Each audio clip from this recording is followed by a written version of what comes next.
Veuillez prendre note, les conseils prodigués sont à titre informatif seulement et en aucun temps ne remplacent l'avis d'un médecin. Certaines plantes peuvent interagir avec la prise de médicaments. Assurez-vous de consulter un professionnel et de bien vous informer.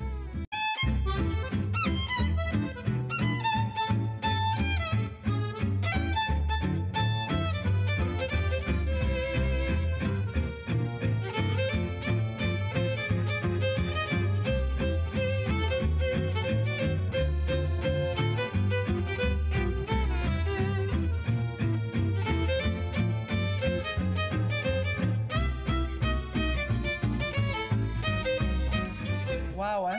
Simple. Exactement.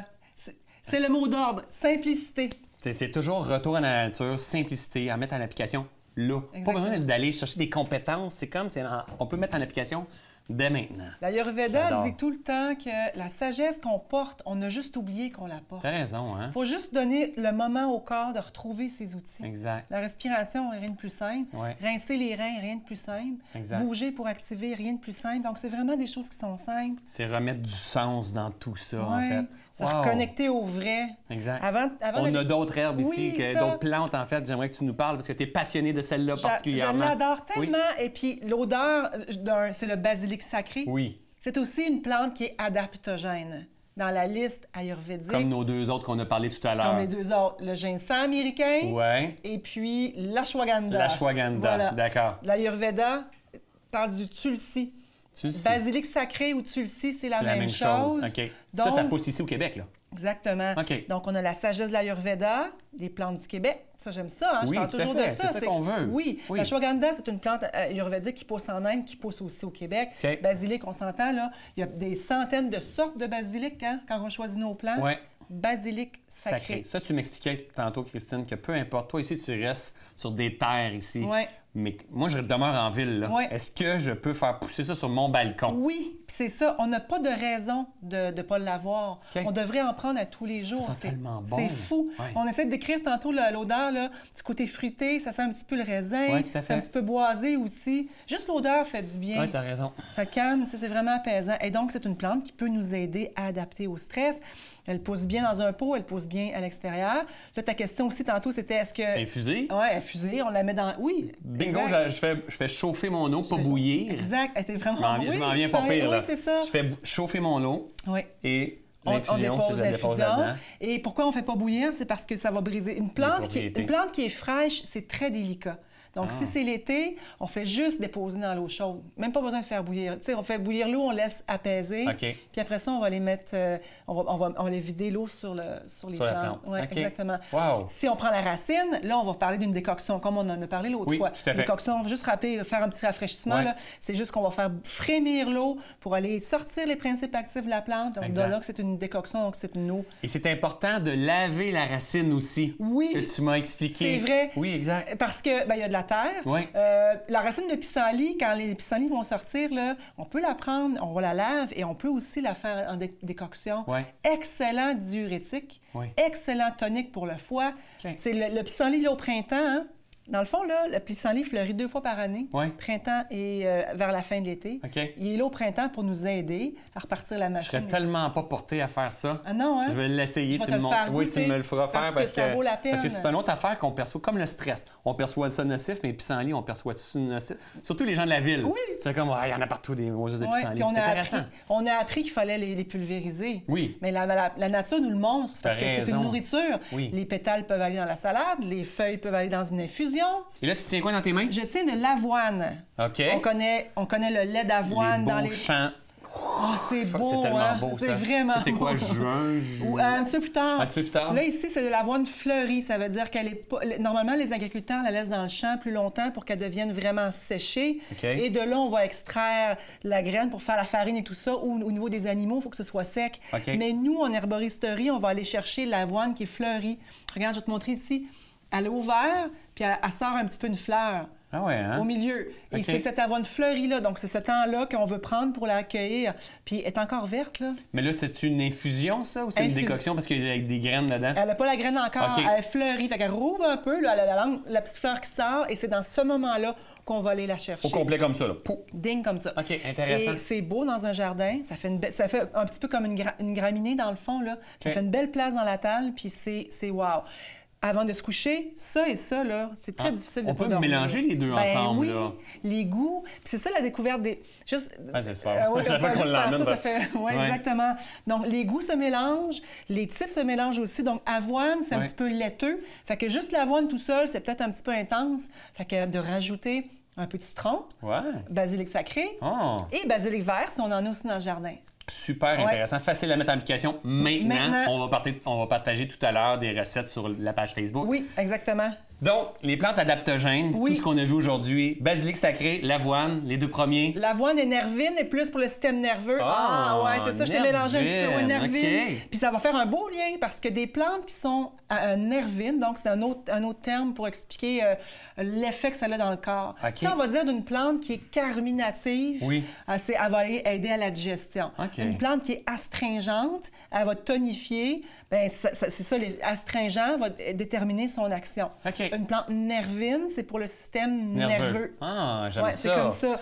On connaît tellement pas ça. Bien, c'est ça. Et tes huiles que tu prépares avec tout ça, en fait. Peux-tu m'expliquer un peu qu'est-ce qu'on fait avec ça? Avec les huiles? En fait, le même principe quand on prend une plante qu'on va mettre en infusion pour qu'elle diffuse dans l'eau. On met de l'huile dans l'eau. Non? Non, on va mettre les plantes dans l'huile. Ah, OK. Donc, dans un certain processus, oui, mais en fait, on va aller infuser l'huile avec les plantes. C'est ça le principe. Donc, l'eau est le solvant, l'huile est le solvant. Donc, ça permet à l'huile de récupérer les principes actifs des plantes et d'aller vraiment nourrir l'huile. Les huiles végétales, on va avoir une émission spéciale juste sur les types d'huile, les gras. Quelle huile prendre dans la nourriture, quelle huile prendre en soins de corps. Parce que ça, c'est ta gamme d'huile Inspirateur Nature à toi. Oui, Ayurveda. Qui est une huile végétale. Oui, c'est un mélange de 10 huiles végétales. 10 huiles végétales, dans lesquelles les plantes ont macéré. OK. Et quand on parle de nervins, donc d'effets sur le corps, sur le système nerveux, c'est ces plantes-là qui se retrouvent là-dedans. Donc, dans la Vata, même Vata qui veut dire vent, pour aller apaiser le vent. Dans l'Ayurveda. Dans l'Ayurveda, exactement. Bien, l'avoine se retrouve dans l'huile et en plus en macération. L'avoine, c'est la clé pour elle, celle-là. Donc, elle va aller apaiser le système nerveux. L'effet de mettre les huiles sur la peau va faire que les plantes vont passer au travers la peau parce que la peau, tout ce qu'on y dépose... C'est comme si on le mangeait. Exactement. C'est la même chose. Oui. C'est un sens, en fait. Fait qu'on mange de ce sens-là. Si on avait commencé l'émission en se mettant les deux pieds dans l'ail. Les deux pieds dans l'eau chaude avec de l'ail. Oui. Oui, exact. Notre haleine sentirait l'ail. Oui, c'est particulier. Fait quand on se rend compte de ça, ça change un peu notre relation avec le shampoing et tous les produits qui sont autour de nous. Exact. Bref. Qu'est-ce qu'on fait avec ça? Qu'est-ce qu'on fait avec l'huile au quotidien? Fait que là, tu peux me masser? Ça te tente dessus? Ben, j'aimerais ça. Puis j'aimerais ça qu'on puisse faire sentir l'odeur au travers de la caméra parce que, ça sent extrêmement bon. Fait que quand on commence à faire l'automassage, qui est une... c'est ça, ça là. Alors, donc, juste de le sentir va faire que ça va apaiser. Ça va apaiser le système nerveux. On va aller hydrater. Quand tu avais la main sèche, là, on va pas le dire, ça. On ne dira pas. Hein? OK. Et on va aller chercher des points de pression pour apaiser le stress. Donc, l'automassage, qui s'appelle Abhyanga dans l'Ayurveda, permet d'aller, reconnecter avec notre corps. 2, de prendre les plantes par la peau. Puis 3, d'aller prendre un petit peu plus de temps pour aller peser. Donc là où est-ce que tu pèses? Là où je pèse, ici, vraiment entre le pouce et l'index, c'est une place pour aller apaiser le système nerveux. Donc, quand on prend le temps de se masser, on prend le temps d'aller peser ici. Fait qu'on peut se faire ça nous-mêmes. OK. Parce que souvent, on dit « il faudrait que je me faire masser », mais on n'a pas le temps. Tout à fait. Donc, l'automassage permet ça. 1, on hydrate. 2, on prend les plantes par la peau. On vient peser ici. Donc, de chaque côté, c'est des points de... stimuler. Oui, c'est des points qui... C'est un peu sensible. On peut c'est sensible. Si c'est sensible, c'est parfait. Il faut que ça circule. OK. Il y a un point de pression là. Un autre point d'acupression pour aller apaiser, c'est en arrière du dos, au niveau des surrénales. Vraiment à la hauteur des surrénales. Prendre le temps d'aller... Parce que les surrénales, c'est les petits chapeaux au-dessus des reins. C'est elles qui sont tout le temps stimulées quand on relâche des hormones de stress. Fait qu'on va aller travailler un petit peu les surrénales. Est-ce qu'il y a une différence si c'est toi qui me le fais ou moi je me le fais? Bien, c'est sûr que quand on est couché sur le ventre, dans un contexte de massothérapie, le massothérapeute peut aller en profondeur, mais on est capable quand même d'y aller. Oui, tout à fait. Et avec une intention de détente puis de se faire du bien, ça doit être puissant. L'intention, on le sait, là, plus on avance dans ça, plus on se rend compte du pouvoir de ça, donc on va vraiment apaiser. L'automassage comme tel, on peut aller masser. Oui, c'est ça. Ça, c'est fou, les oreilles. Moi, ça me fait tellement du bien, là. Ah oui, c'est comme si... essaye, voir, tu vas voir. Ah oui, ça me fait vraiment mais la du bien. tête aussi, de prendre le temps d'aller se masser au niveau du cuir chevelu. C'est vrai, hein, mais juste je vais te mettre de l'huile dans les cheveux, François, là. Mais juste le temps d'aller... C'est comme si on enlevait les soucis. J'adore. Dans l'Ayurveda, il y a un traitement qui s'appelle le Shirodhara. Okay. On met de l'huile chaude ici, puis on prend le temps de... Ça enlève les soucis pendant une demi-heure de temps. Okay. On n'a pas tous des Shirodhara à la maison. Non, c'est ça. Moi, j'aime ça partager, dire, prenez une huile, faites-la chauffer un petit peu. Le samedi, petit moment bien-être. Tout à fait. Et on commence à se masser exact. Au cou. Ici, au niveau de toutes les places où c'est sensible, puis qu'on sent au niveau du stress qui s'est logé. On est la meilleure personne pour savoir où est-ce qu'il y a quelque chose qui est stressé puis où ça nous fait du bien. Où ça fait du bien. Puis les gens me disent souvent... Les pieds.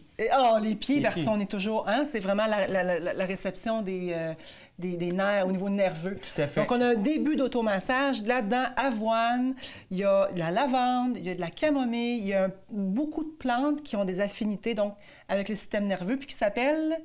Nervin. Nervin, on va le chercher le lien. Là. Le mot, c'est ça. Merveilleux.